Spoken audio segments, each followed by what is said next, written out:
Captain Dae Kim stared at the empty fuel gauge and felt his heart sink. The numbers didn't lie. His ship, the Wanderer, had maybe 3 more jumps left before they would drift forever in the dark between stars. Behind him, 5,000 souls slept in frozen chambers, dreaming of a home they would never see again. Earth was dying. No, Earth was already dead. The last message they received 2 years ago spoke of acid rain that never stopped and oceans that boiled under a broken sky. The generation ship Wanderer was supposed to find a new world, but after 7 years of searching, they had found nothing but rocks and gas and endless empty space. Dae rubbed his tired eyes. He was 43 years old but felt like 80. The weight of 5,000 lives pressed down on his shoulders every single day. Captain. The voice belonged to Una Park, his chief scientist. She floated into the bridge, her face pale. We need to talk about the oxygen recyclers. They're failing faster than we predicted. How long? Dae asked, though he wasn't sure he wanted to know. 6 months. Maybe 7 if we reduce activity to minimum levels. 6 months. 3 jumps of fuel. Failing life support. Dae wanted to scream, but captains didn't scream. Captains made decisions and stayed calm even when the universe was crushing them. Run another scan of this sector, he said quietly. Maybe we missed something. Una nodded and moved to her console. Her fingers danced across the controls. Then she stopped. Her mouth opened, but no sound came out. What is it? Dae pushed himself across the weightless bridge to her station. There's something out there, Una whispered. In the asteroid belt. It's giving off energy. A lot of energy. Dae felt hope flicker in his chest, small and fragile like a candle flame. Natural phenomenon? No. Una's hands were shaking. It's artificial. It's a structure. Captain, I think it's a ship. The next 12 hours passed in a blur. They burned precious fuel to change course. As they got closer, the sensors revealed something impossible. The structure was massive, bigger than any human building had ever been.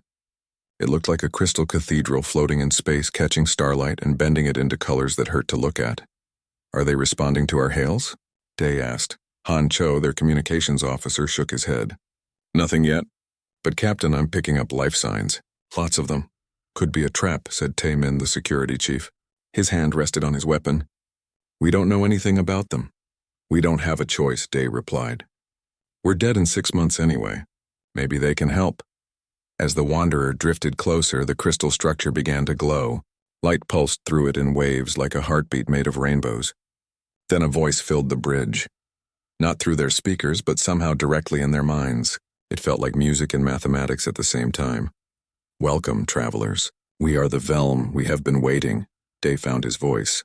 This is Captain Dae Kim of Earth. Our world is dead. We're searching for a new home. We mean you no harm. The lights pulsed again. We know of death. We are dying too. Our star fades and we fade with it. Come, let us speak face to face. They took a small shuttle across the gap. Dae brought Una, Han, and Tae with him. As they entered the crystal structure, they gasped. The interior was like being inside a living jewel. Creatures made of light and crystal floated through the chambers, their bodies shifting through colors that had no names. One of them approached. It was larger than the others, its crystal form etched with patterns that spoke of great age. When it spoke, its voice was like wind chimes in a gentle breeze. I am Velmareth. I am the eldest of my kind, and I welcome you to our dying home. Una stepped forward, her eyes wide with wonder. You're beautiful. We were once, Velmareth replied. Now we are the last. Our star grows cold. In perhaps a century, we will sleep forever. We have no children. We have no future. But you still have time. We don't, Dae said, his voice breaking. 6 months of air, 3 jumps of fuel. We're just as dead as you are. The crystal being pulsed with what might have been sadness. No, you still have hope. You have time to find it. And we can help you. Why would you help us? Tae asked suspiciously.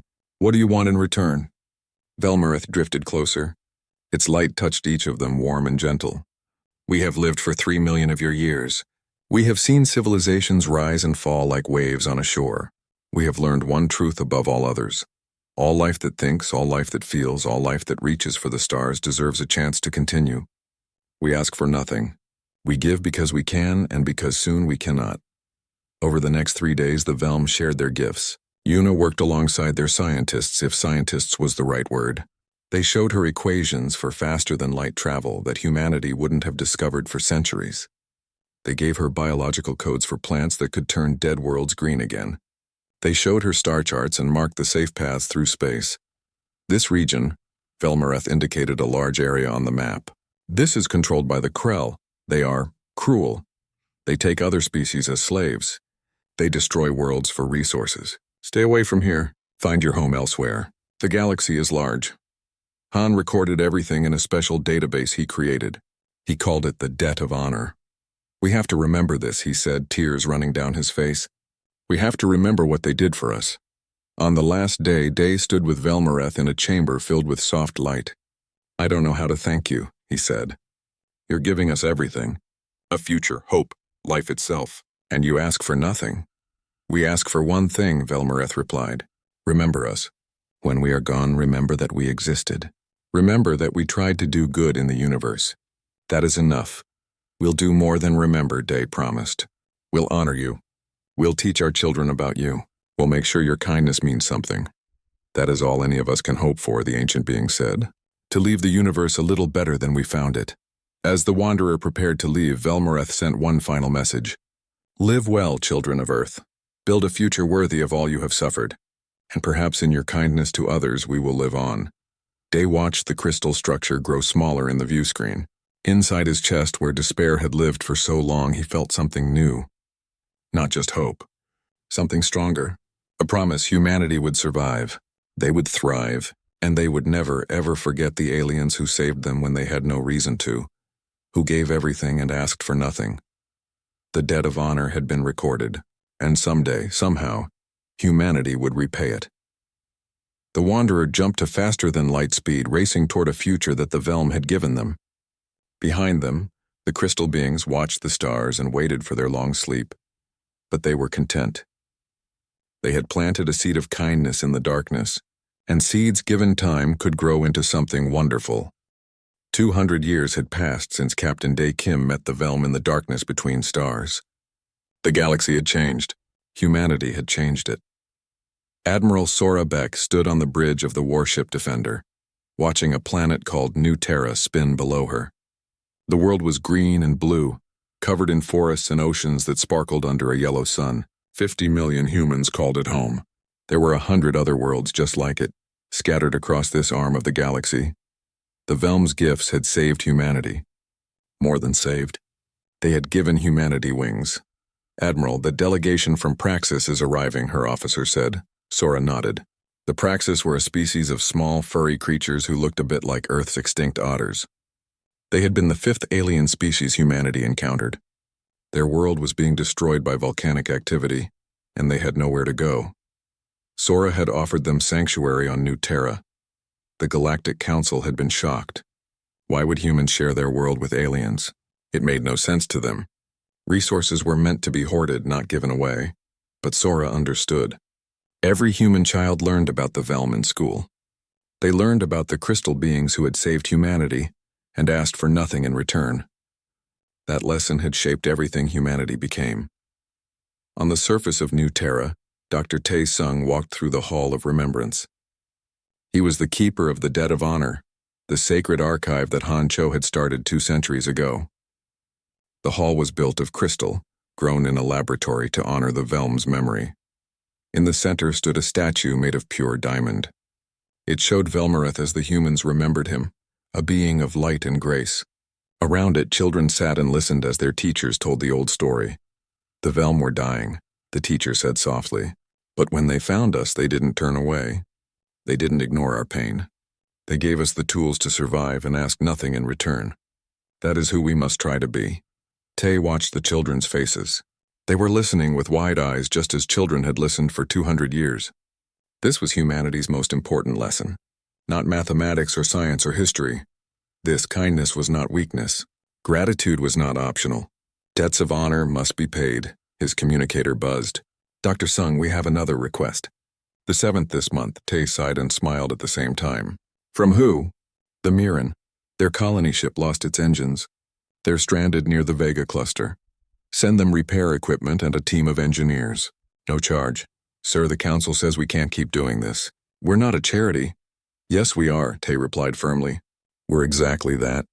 The Velm taught us something the rest of the galaxy hasn't learned. You help because you can, not because you'll get something back. Send the team. Across the galaxy, in a laboratory on the colony world Hope's End, scientist Mira Jang was making first contact with a new species. The Drin were insectoid creatures who communicated through clicking sounds and body movements. They had developed space travel only recently and were frightened of the wider universe. Mira sat across from their leader, clicking out simple greetings using a translator device. We are friends, she said slowly. We want to help you learn about the galaxy. The Drin leader, whose name translated roughly to Swift Walker, clicked nervously. Why? What do you want from us? It was a question Mira heard often. Most species in the galaxy operated on transactions. You gave something to get something. The idea of helping without expecting payment confused them. Nothing, Mira replied honestly. We want to help because a long time ago someone helped us. We're just passing that kindness forward. But we have nothing to offer you, Swift Walker insisted. We are weak, poor. We have no technology you need, Mira smiled. You exist. You think and feel and dream. That's enough. That makes you worth helping. The Drin leader was silent for a long moment. Then, you are strange humans. The galaxy says you are dangerous. They say you fight like demons when angered. But you are also a kind we do not understand. Maybe you will, Mira said. Give it time.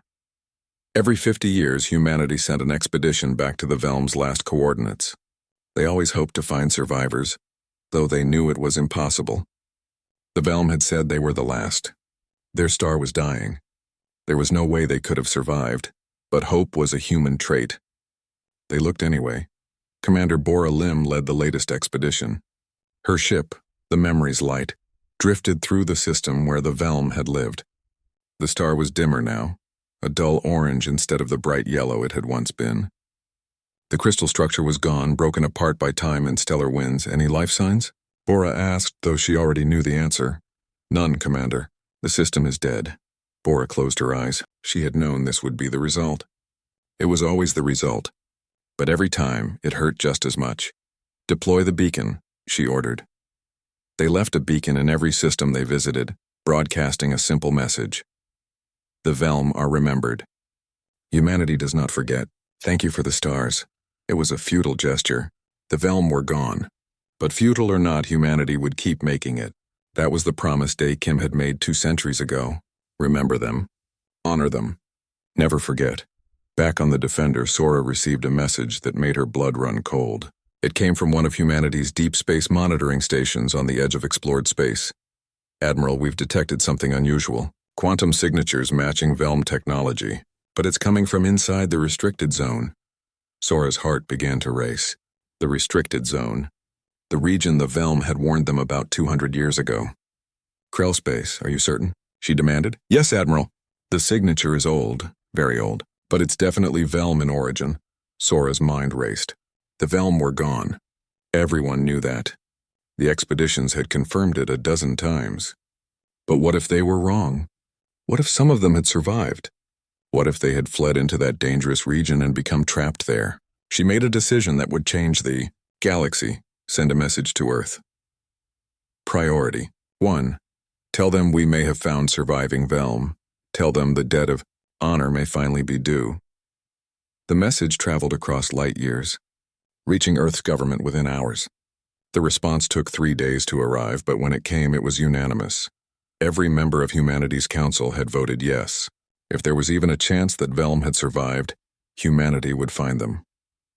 No matter the cost, no matter the danger, no matter if it meant war with the Krell Dominion, the debt of honor was sacred, more sacred than any treaty, any law, any political consideration.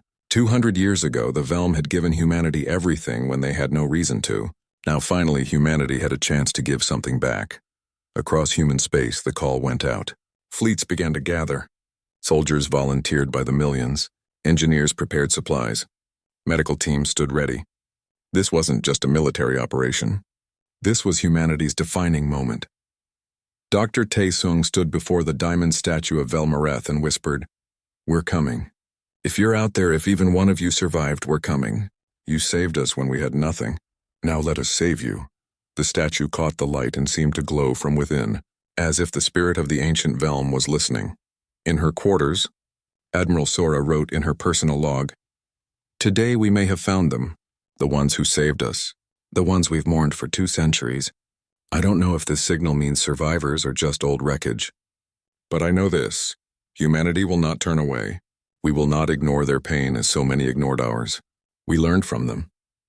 We learned that kindness is not weakness, that some debts can never be forgotten.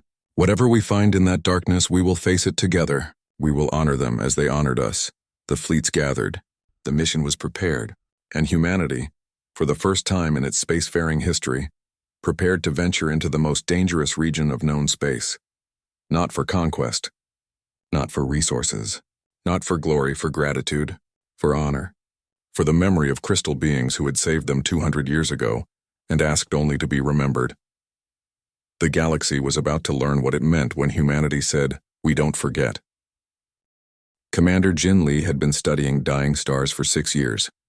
It was sad work watching ancient suns collapse and fade, but someone had to map the changes. Someone had to understand how the universe aged and died. His ship, the Remembrance, was small and fast, perfect for slipping through dangerous regions of space and running away if trouble found them. The crew was only 30 people, mostly scientists who preferred telescopes to weapons. "Commander, you should see this," called Dr. Bora Shin from her station. She was their quantum physicist, brilliant and strange in equal measure. She never got excited about anything. Until now. Jin pulled himself across the weightless cabin to her screen. "What am I looking at?" "A quantum signature," Bora said, her fingers dancing across controls. "It's faint, very old. But I've seen this pattern before in the archives. It's Velm technology." Jin felt his stomach drop. "That's impossible. The Velm are extinct. We've checked their systems a dozen times." "I know what I'm reading," Bora insisted. "This signal is definitely Velm in origin. And Commander, it's coming from inside the Broken Stars region." The Broken Stars. The edge of Krell space. The area the Velm had warned humanity to avoid 2 centuries ago. It was a nebula filled with radiation and dead worlds. A place where ships went to disappear. Jin made a decision he knew might end his career. Or his life.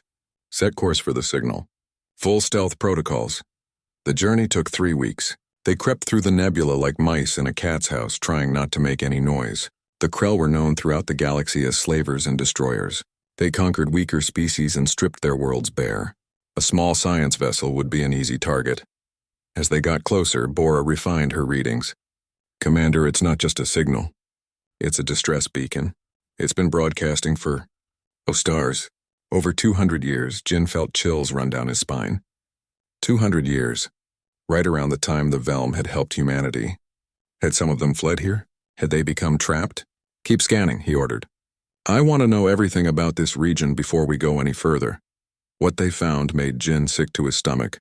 The beacon was coming from a massive station orbiting a dead planet. The station was Krell-built, no question about that. It was all sharp angles and brutal efficiency, like something designed by machines that hated beauty. But the quantum signature inside was definitely Velm. "There are life signs," Bora whispered. "Faint ones. Hundreds of them. Maybe thousands." Jin's hands were shaking. "Get me a secure channel to Fleet Command. Maximum encryption. We need to report this immediately."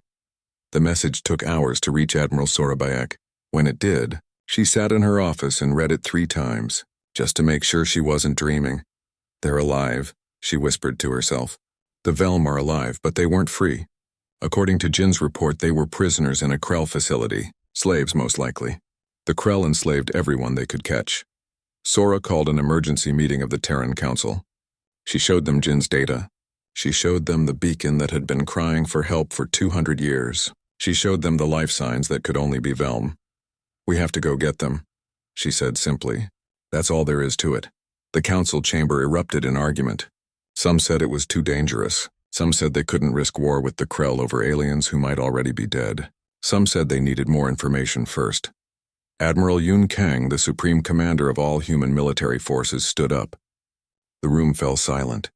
Yun was 70 years old and had fought in every major conflict humanity had faced in the past 4 decades.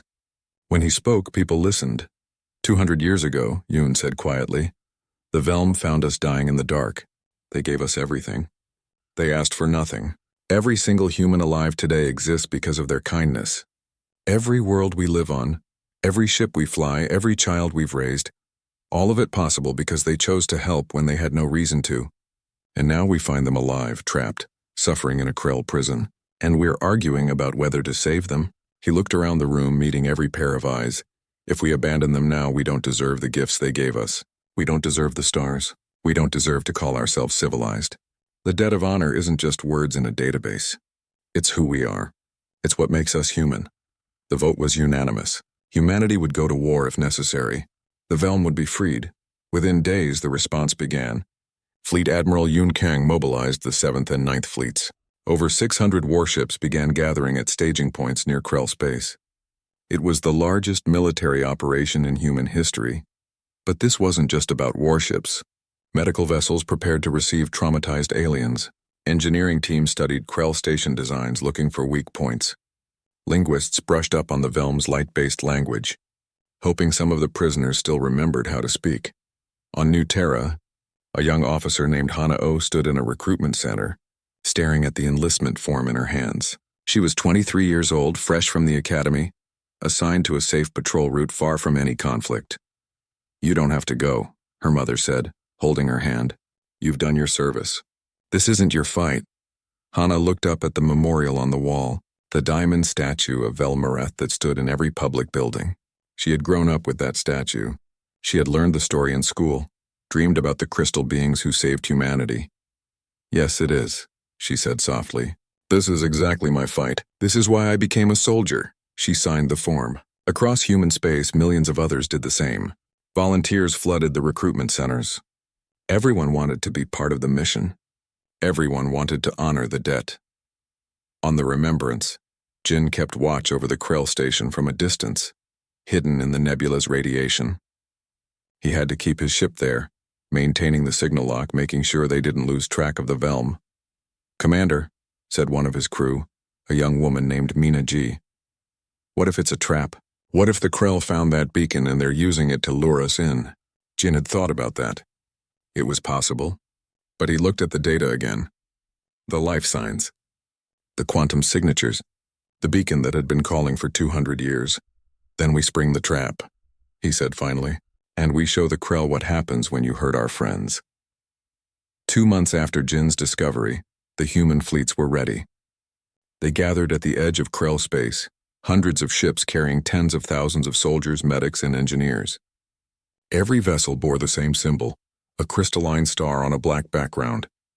The mark of the Velm Admiral Yun Kang stood on the bridge of his flagship, the dreadnought Unbroken Promise. He looked at the fleet assembled around him and felt pride swell in his chest. This was humanity at its best. Not conquering. Not destroying. Rescuing, sir, his communications officer said. We're receiving a transmission from the Krell. It's their overlord. Lord Kethral. Put it on screen. The image that appeared made Yun's skin crawl. The Krell were reptilian, all scales and teeth and cold eyes. Kethral wore armor made from the bones of conquered species. He smiled, showing rows of sharp fangs. Humans, Kethral hissed. How amusing. You've come to die in our territory. Turn back now and we might let you live. We're here for the Velm, Yun said calmly. Return them to us and we'll leave peacefully. Kethral laughed, a sound like rocks grinding together. The Velm? Those crystal creatures are Krell property. We found them centuries ago, drifting and weak. We put them to use. They make excellent computers, you know. Their quantum brains process data beautifully. We even breed them now. Quite profitable. Yun's hands clenched into fists. Breed them, use them. Like machines. Like tools. Not living beings. Not people. The Velm are not property, Yun said, his voice dropping to something cold and dangerous. They are sentient beings, and they are under humanity's protection. Release them, or what? Kethral sneered. You'll attack? You're outnumbered 3-1 in this sector. You can't win this fight, human. Take your little fleet and go home. Yun looked at the Krell overlord for a long moment. Then he smiled. It wasn't a friendly smile. You made one fatal mistake, Yun said quietly. You assumed we came here to negotiate. We didn't. We came to collect our friends. And nothing in this galaxy will stop us. He cut the transmission and turned to his crew. All ships, battle stations, begin the operation, and someone send a message to the Velm on that station. Tell them humanity is not forgotten. We're coming to take you home. The human fleet moved forward like a wave of steel and fire, 600 warships against the darkness of space, all of them marked with the crystal star, all of them ready to fight. Scout Captain Gina Ryu led the first wave. Her job was simple: get close enough to see what they were really facing.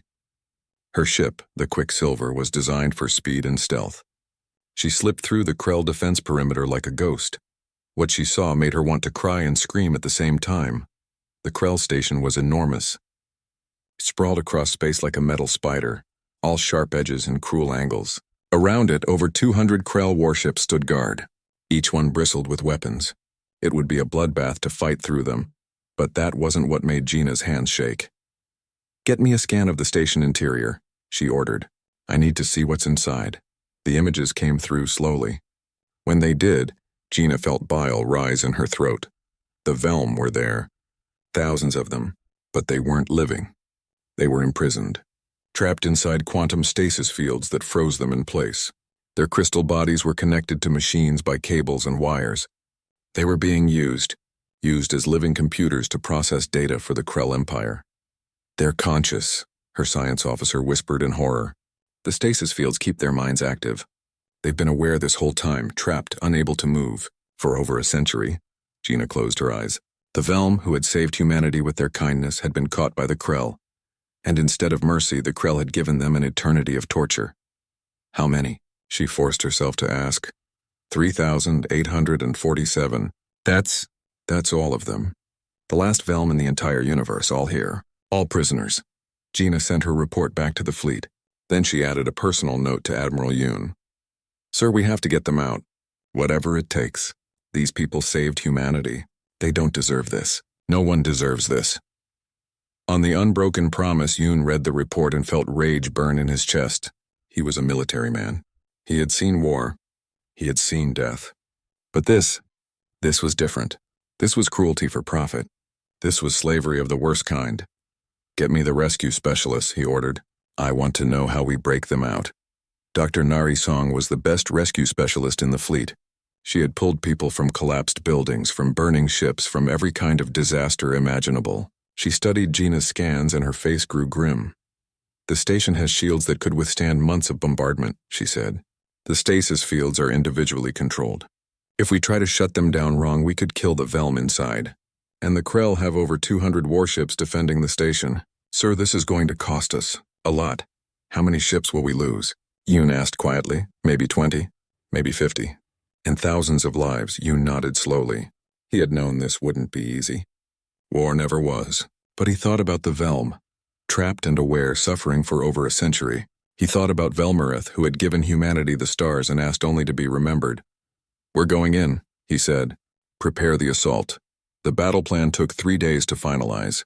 It was complex, brutal, and risky, but it was the best they could do. Engineer Wu Park revealed humanity's secret weapon during the planning session. For 200 years, humanity had studied the gifts the Velm gave them. They hadn't just used the technology. They had improved it, advanced it, perfected it. "The Krell think they know what we're capable of," Wu explained, showing holographic displays of new weapons. "They've been watching us. They know we have Velm-derived technology, but they don't know how far we've taken it.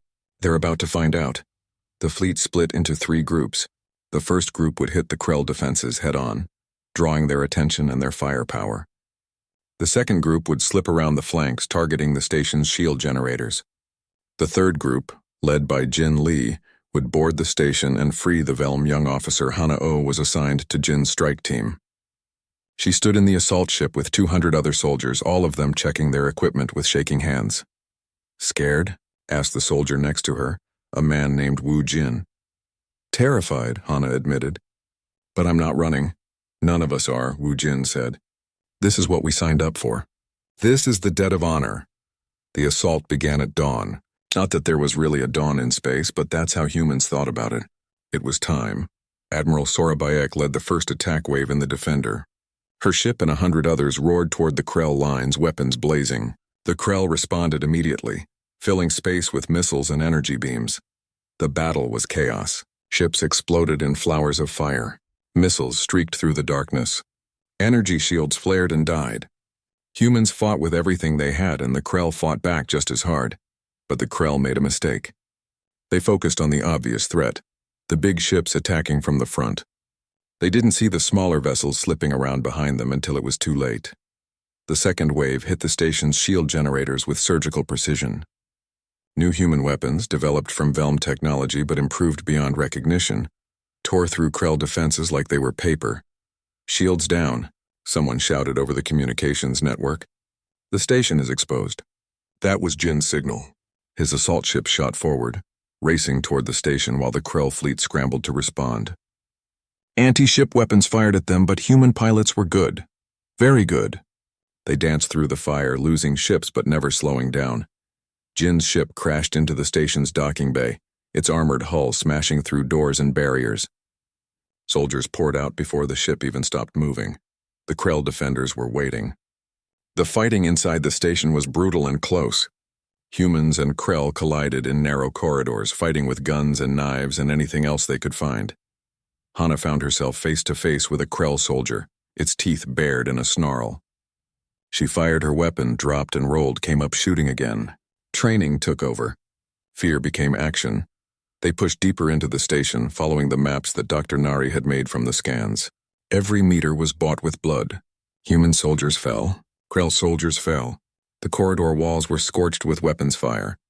Finally, they reached the chamber. The room where the Velm were kept. Jin stepped through the broken door and stopped. The room was enormous, stretching up and away like a cathedral. And there, suspended in glowing fields of energy, were the Velm, thousands of them. Crystal beings frozen in time, their lights dim and weak. Cables ran from their bodies to machines. They had been trapped like this for over a century. "Get them out," Jin ordered, his voice breaking. "Get them all out. Now!" Dr. Nari and her team went to work, carefully shutting down the stasis fields one by one. It was delicate work. One mistake could shatter the fragile crystal bodies. The first Velm they freed was ancient, its crystal form marked with age. Its light pulsed weakly, then stronger.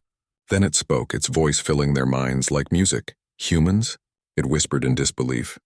You came?" Jin pulled off his helmet so the Velm could see his face. Tears ran down his cheeks. "We came. We're sorry it took so long. We didn't know you were here. But we came as soon as we found you." The ancient Velm's light pulsed, and Jin realized it was crying. "You remembered. After all this time, you remembered." "We could never forget," Jin said. "You gave us everything. Now please let us give you something back. Let us give you freedom." The rescue was desperate. Outside, the battle raged. Human ships were dying. Krell reinforcements were arriving. But inside the station, Nari's team worked with frantic precision, freeing one Velm after another. As more Velm woke, they recognized the crystal star symbol on the human uniforms. They understood who had come for them. Some of them had been children when the Krell captured them. They had grown to adulthood in captivity, never knowing anything but pain. "We have to hurry," Hana said, watching her tactical display. "The Krell are pushing hard. They're trying to retake the station." Jin made a call he knew would haunt him forever. "All teams prepare to evacuate. We take every Velm we've freed so far and we go now." "But sir," Nari protested, "there are still hundreds left. We can't leave them." "If we stay, we all die," Jin said, hating himself for the words. "And then all the Velm die anyway. We save who we can and we get them out. We can come back." The decision broke his heart, but it was the right call. The only call. The strike teams began retreating, carrying freed Velm with them. The ancient Velm who had woken first spoke to Jin one more time as they fled. "I am Velmareth. I spoke with your ancestor, Captain Day Kim, 200 of your years ago. I gave your species hope, and now you have given us the same. Truly, the seed of kindness has grown into something beautiful." Jin's strike team fought their way back to the assault ships, carrying every freed Velm they could. The ancient crystal beings were weak, their lights dim from a century of torture. Human soldiers lifted them gently, shielding them with their own bodies from Krell weapons fire. "Move, move," Hana shouted, laying down covering fire as her team retreated. A Krell soldier appeared from a side corridor. She shot him without hesitation. There was no time for mercy, not here, not now. They reached the ships and loaded the Velm aboard. Jin counted heads. They had freed nearly 300, which meant over 3,000 were still trapped in that hellish chamber. "We'll come back," he promised Velmarith as they strapped the ancient being into a safety harness. "I swear to you we'll come back for the others." "I know you will," Velmarith's voice sang in his mind. "You are humans. You do not abandon your debts." The assault ships launched, racing away from the station even as Krell fighters pursued them. Outside, the main battle had become a nightmare. Human ships burned in space. Krell ships exploded in chains of fire. Both sides were bleeding. Admiral Yoon stood on the bridge of the Unbroken Promise watching the tactical display. They were taking heavy losses. 12 human ships destroyed, thousands dead, and they had only rescued a fraction of the Velm. "Sir," his tactical officer reported, "the Krell are bringing in more reinforcements. 3 more battle groups. If we stay, we'll be overwhelmed." Yoon wanted to rage against the universe. They had come so far, done so much, but it wasn't enough. It was never enough. Then Dr. Nari's voice came over the communication channel. "Admiral, I've analyzed the station's systems. The remaining stasis fields are on a separate network. I think I can hack them remotely, but I need time. And I need the station's defenses to be distracted." "How much time?" Yoon demanded. 20 minutes, maybe 30. Yoon looked at the tactical display again. 20 minutes. An eternity in battle. He would lose more ships. More lives. But if they could free the remaining Velm— "All ships, formation Omega," he ordered. "We're buying time for the rescue teams. Whatever it takes, we hold this position for 30 minutes. What followed would be remembered as the bloodiest half-hour in human history. The fleet formed a defensive sphere around the station, and the Krell threw everything they had at them. Human ships died by the dozens, but they didn't retreat. They couldn't. Not while 3,000 Velm still suffered in that station. On the assault ship carrying Velmareth, the ancient Velm watched through the viewports. It saw human ships exploding, saw human lives ending in fire, all to save its people. "Why?" Velmareth asked softly. "Why would you sacrifice so much for us? We gave you knowledge 2 centuries ago. Surely that debt is paid by now." Jin, bleeding from a wound he hadn't even noticed, turned to the crystal being. "You don't understand. It's not about paying a debt. It's about who you taught us to be. You showed us that kindness is possible in a cruel universe. That compassion is strength, not weakness. Every human child learns your story. You saved us, but you also shaped us. We're not doing this because we owe you. We're doing this because it's right. Because it's who we are." Velmareth's light pulsed with emotions too complex for words. 28 minutes after the defensive formation began, Nari's voice shouted across all channels, "I'm in. I'm shutting down the stasis fields. All of them." In the station's chamber, 3,000 stasis fields went dark. 3,000 Velm woke from their nightmare all at once. They were weak, confused, frightened, but they were free. "Evacuation teams, move in now," Yoon ordered. "Get every single one of them out!" More assault ships launched. More teams went in. The Krell realized what was happening and tried to storm the station, but human soldiers held them back. Held them back with everything they had. Hana found herself back in that terrible chamber, helping load stunned Velm onto stretchers. The crystal beings were so light, so fragile. She carried 2 at once, running for the ships while explosions shook the walls. A Krell soldier appeared in front of her. She couldn't fight. Her hands were full. She was going to die. Then Wu Jin was there, tackling the Krell. They went down together, rolling across the floor. Hana kept running. She had to. The Velm needed her. She heard Wu Jin scream behind her. She didn't look back. Couldn't look back. She reached the ship and passed the Velm to medics, then turned to go back for more. The evacuation took 2 hours. 2 hours of brutal fighting, of desperate runs through collapsing corridors, of soldiers giving their lives to buy seconds for the rescue teams. But at the end of those 2 hours, every single Velm was free. All 3,847 of them. The human fleet retreated, limping away from Krell space with their precious cargo. They had lost 18 ships. Over 4,000 soldiers were dead. Twice that number were wounded, but the Velm were free. On the Unbroken Promise, Admiral Yoon stood before Velmareth in the medical bay. The ancient Velm was recovering, its light growing stronger by the hour. "We lost many people today," Yoon said quietly. "Good people. They died to save you. I know, Velmareth replied, its voice heavy with sorrow. Why would they do this? Why would they give their lives for us? Yoon smiled, though his eyes were wet. Because 200 years ago you gave us everything when you had no reason to. You were dying. Your species was ending, but you helped us anyway. Today we returned the favor. This is the debt of honor. This is what humanity is. 3 weeks later, the fleet arrived at a system humanity had been preparing in secret. It was perfect for the Velm. The right kind of star, the right quantum frequencies, everything they needed to survive and thrive. Dr. Tae Sung presented Velmareth with the first gift. This system is yours. We call it Velmareth's Light.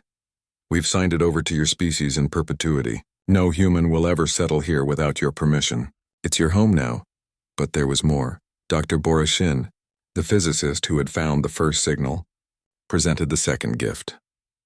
We've been studying your biology for 2 centuries ever since we met you. We've found a way to heal the quantum degradation that was killing your species. You can have children again. Your people can grow, survive, thrive. Velmareth's light pulsed so brightly it filled the entire room. Around the chamber, the other Velm began to glow as well, their lights intertwining in patterns of pure joy. You've given us back our future, Velmareth whispered. After a century of darkness, you've given us hope. You did the same for us once, Tae said simply. We're just returning the favor. The third gift came from Fleet Captain Ari Kim, the great-great-granddaughter of Captain Dae Kim who had first met the Velm. Any Velm who wishes can become a citizen of human space. But you're free, truly free, to rebuild, to join us, to do whatever brings you peace. We ask nothing in return. Velmareth drifted close to Ari, close enough that she could see her reflection in its crystalline surface. You asked me once why we helped your ancestor when we were dying. It was because we believed all sentient life deserves a chance. You've proven we were right to believe that. You've shown the galaxy what compassion truly means. The news of humanity's actions spread across the galaxy like wildfire. The Krell Dominion, shocked by humanity's ferocity, sued for peace. They hadn't expected anyone to fight so hard for another species.